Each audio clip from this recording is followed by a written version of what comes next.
Halo bosku, jumpa lagi dengan channel Masno22. Sebelum lanjut ceritanya jangan lupa subscribe, satu lagi jangan di-skip nontonnya ya. Terima kasih.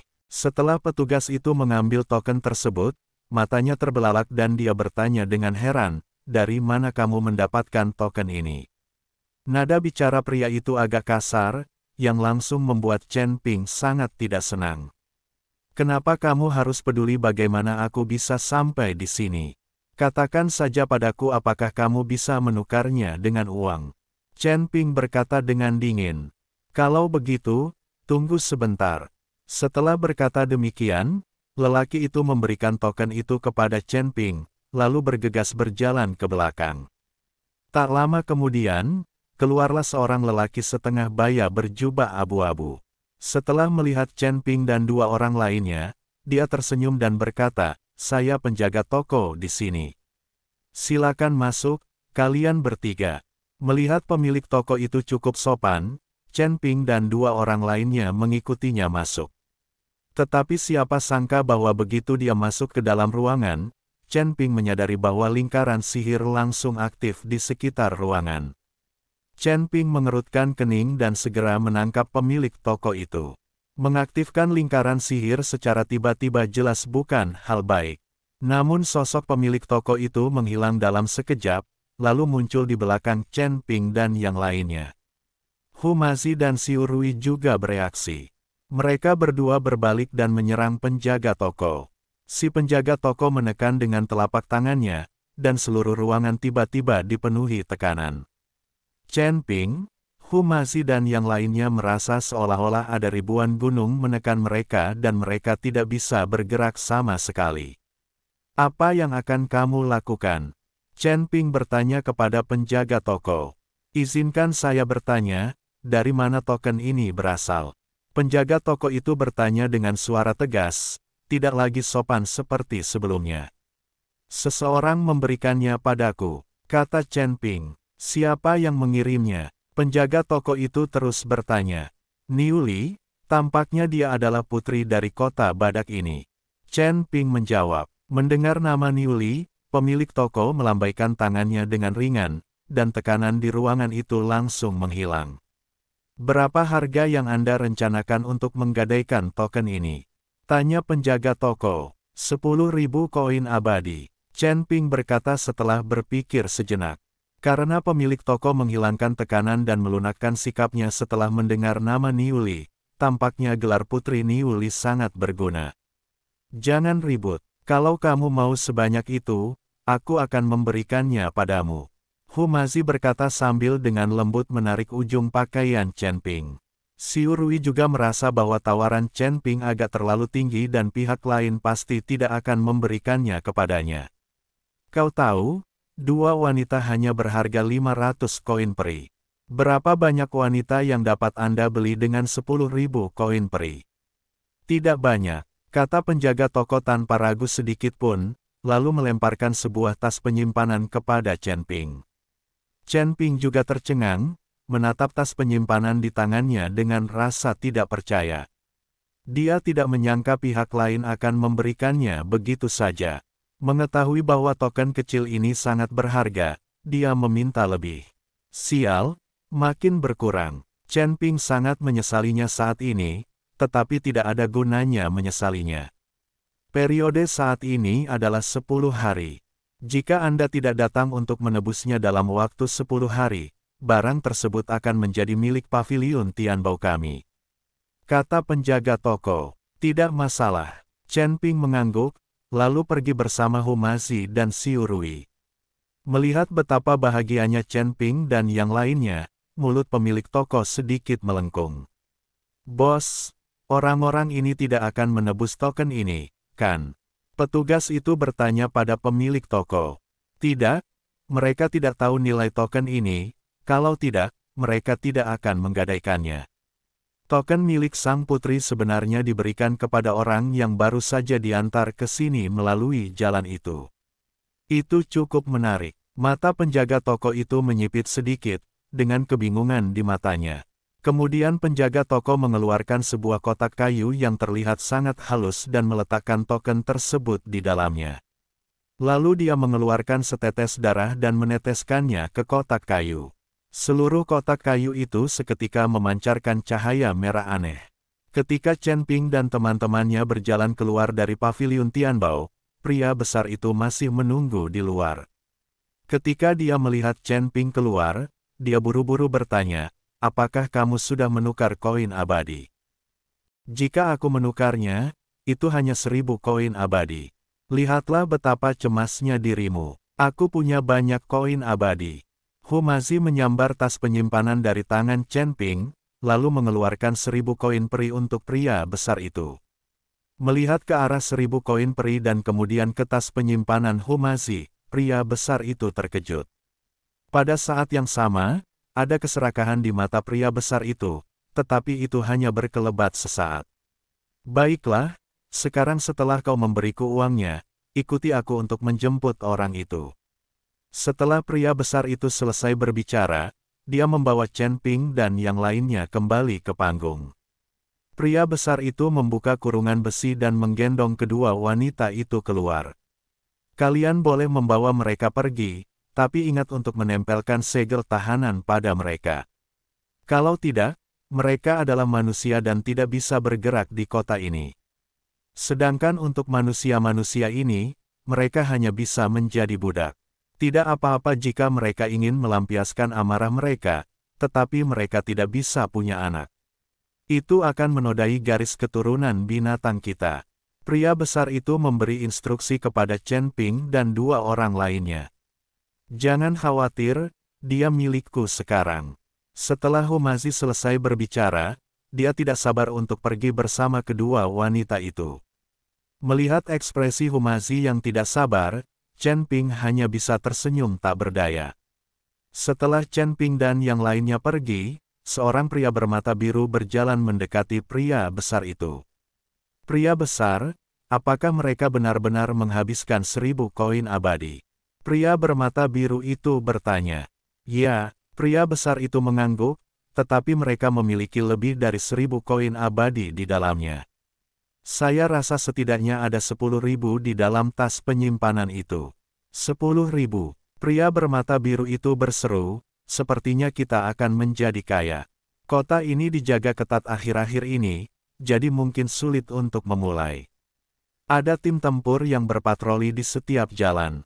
Dan ku dengar kota Feiyu telah mengirim banyak mata-mata, menunggu kesempatan untuk membunuh penguasa kota. Tidaklah bijaksana bagi kita untuk mengambil tindakan sekarang. Meskipun orang itu tinggi besar, dia tidak bodoh.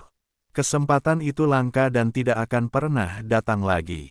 Jika kita berhasil kali ini, kita akan langsung meninggalkan Rhino City. Dengan begitu banyak koin abadi, kita bisa bebas dan mudah pergi kemana saja." Pria bermata biru itu membujuk pria besar itu. Setelah ragu sejenak, lelaki besar itu mengangguk dan berkata, "Baiklah, ayo kita lebih cepat." Setelah berkata demikian, mereka berdua pun menghilang seketika. Chen Ping dan yang lainnya tidak tahu bahwa kepura-puraan Hu Mazi dan memamerkan begitu banyak koin peri telah membawa mereka ke dalam masalah. Hu Mazi membawa kedua wanita itu ke tempat terpencil. Ada nafsu di matanya dan dia terus menjilati bibirnya. Melihat ekspresi Hu Mazi, kedua wanita itu gemetar dan berkata dengan tubuh gemetar, "Jangan bunuh kami, tolong, jangan bunuh kami. Asalkan kau tidak membunuh kami, kau boleh membiarkan kami melakukan apa saja, apa saja." Kedua wanita itu berlutut sambil menangis. "Jangan takut, kami tidak akan membunuhmu." Chen Ping melangkah maju, membantu kedua wanita itu berdiri dan berkata, "Kami sebenarnya juga manusia, jangan takut." Mendengar perkataan Chen Ping, kedua wanita itu jelas terkejut, karena mereka tidak merasakan nafas ras manusia dari Chen Ping dan 3 orang lainnya. "Kalian berdua berasal dari mana?" Xiu Rui bertanya. Lagi pula, melihat kedua wanita itu, mereka hanya berada di negeri dongeng, dan mereka pasti dibawa ke sini melalui jalan raya. "Kami adalah kultivator dari alam Wuxu. Kami diteleportasi ke tempat ini hanya karena bimbingan Dao Agung. Aku tidak tahu kalau surga itu kejam. Aku tertangkap begitu aku sampai di sini. Kedua wanita itu menangis. Awalnya, mereka dianggap yang terbaik di dunia mereka sendiri, dan mungkin adalah ratu yang dapat menutupi langit dengan satu tangan. Lagi pula, mereka yang dapat dibimbing oleh Dao besar pastilah mereka yang memiliki bakat baik. Tetapi mereka tidak dapat membayangkan bahwa di dunia mereka sendiri, makhluk yang sekuat itu akan menjadi tawanan di surga. Perasaan hampa ini sungguh tak tertahankan. Namun, setiap kultivator pergi ke surga luar dan berbicara tentang keindahan surga, tetapi tidak seorang pun pernah menyebutkan kekejaman surga. Kalian juga kultivator dari alam Wuxu. Xiurui terkejut, lalu dia berkata dengan gembira, saya juga dari alam Wuxu. Apakah kamu juga seorang kultivator dari alam Wuxu? Kedua wanita itu juga terkejut dan bertanya, siapa namamu? Lagi pula, tidak banyak orang di dunia yang dapat dibimbing oleh Tao, dan Anda dapat mengetahuinya hanya dengan menyebutkan nama mereka. Nama saya Xiurui, kata Xiurui. Senior Xiu. Kedua wanita itu terkejut lagi. Bukankah kamu dibimbing oleh Dao Agung ratusan tahun yang lalu? Selalu ada legenda tentangmu di dunia Wuxu. Kami semua bersaudara menjadikanmu sebagai panutan. Mengapa kamu masih di sini setelah bertahun-tahun? Ketika Xiurui mendengar ini, dia langsung merasa malu. Dia tidak mungkin mengatakan bahwa dia langsung dijebloskan ke penjara begitu dia dibawa ke sini. Lagi pula, saya sendiri adalah seorang idola. Rekan kultivatorku punya misi di sini. Dia telah menjadi penengah konflik antara tiga suku, jadi dia tidak pernah pergi selama bertahun-tahun. Chen Ping melihat ekspresi malu Xiurui dan bergegas membantunya. Chen Ping juga tidak menyangka bahwa Xiurui masih menjadi sosok yang sangat kuat di dunia Wuxu dan bahkan telah menjadi legenda. Senior Xiu sungguh hebat. Kedua wanita itu memandang Xiurui dengan kagum. Baiklah, berhenti bicara di sini dan cari tempat tinggal dulu, kata Chen Ping. Lagi pula, kedua wanita itu hanya mengenakan pakaian dalam dan berdiri di jalan, yang mana bukanlah hal yang tidak senonoh. Tidak jauh di depan, ada sebuah penginapan tempat kami tinggal. Salah satu wanita itu berkata, bagaimana kamu tahu? Humazi bertanya dengan rasa ingin tahu. Wanita itu tersipu dan menundukkan kepalanya, sambil berkata, kami ditangkap dan tinggal di toko itu untuk melayani pria besar itu. Dia berencana untuk menjual kami setelah dia cukup bersenang-senang dengan kami. Melihat kedua wanita itu, saya merasa sedikit kasihan. Yang satu awalnya adalah ratu, namun kini ia telah menjadi mainan. Ayo kita pergi dan menginap di hotel, desak Humazi, tampak tidak sabar. Rekan Taois Chen, terima kasih banyak atas apa yang Anda lakukan tadi. Dalam perjalanan menuju penginapan, Xiurui menatap Chen Ping dengan rasa terima kasih dan berkata, itu bukan apa-apa. Ingat, saat Anda berada di luar sana, Anda memberi diri Anda sebuah identitas. Lagi pula, tidak seorang pun mengetahuinya. Kamu tidak tahu bagaimana cara membanggakan diri. Chen Ping tersenyum tipis. Rombongan tiba di penginapan, pemilik penginapan hanya melihat-lihat lalu menyiapkan kamar untuk Chen Ping dan rombongan. Chen Ping sekarang kaya, jadi dia tinggal di kamar mewah. Setiap ruangan memiliki formasi untuk membantu dalam kultivasi. Setelah menata kamar-kamar, Humazi tidak sabar untuk pergi ke dua kamar wanita. Guru Hu, melihat ini, Xiurui memanggil Humazi. Ada apa? Kamu mau berbagi satu? Humazi bertanya. Tidak, tidak. Xiurui menggelengkan kepalanya. Tuan Hu, kedua wanita ini berasal dari dunia yang sama denganku. Tolong tunjukkan padaku sedikit ketulusan dan bersikaplah lembut. Sial, sekuat apapun aku, bisakah aku menipu pria besar itu? Humazi terdiam beberapa saat, lalu berjalan memasuki ruangan. Xiurui memikirkannya dan itu masuk akal. Jika dua wanita bisa melayani pria besar, maka melayani Humazi akan mudah bagi mereka. Tak lama kemudian, terdengar teriakan-teriakan dari kamar kedua wanita itu. Chen Ping kesal setelah mendengar ini, jadi dia langsung pergi ke menara penekan setan untuk berlatih. Rhino City, rumah tuan kota. Di sebuah istana yang sangat tinggi, penguasa kota, Sang Godfly, tengah duduk di singgasana naga yang tinggi dengan ekspresi serius. Di bawah ada dua baris pemimpin puncak Rhino City, masing-masing dari mereka dengan wajah cemberut. Tetua Agung, apakah mata-mata dari kota harimau terbang belum tertangkap? Sang penguasa kota, si Godfly, bertanya. Tuan kota, saya telah meningkatkan patroli pasukan tempur, dan seluruh istana tuan kota telah diperkuat.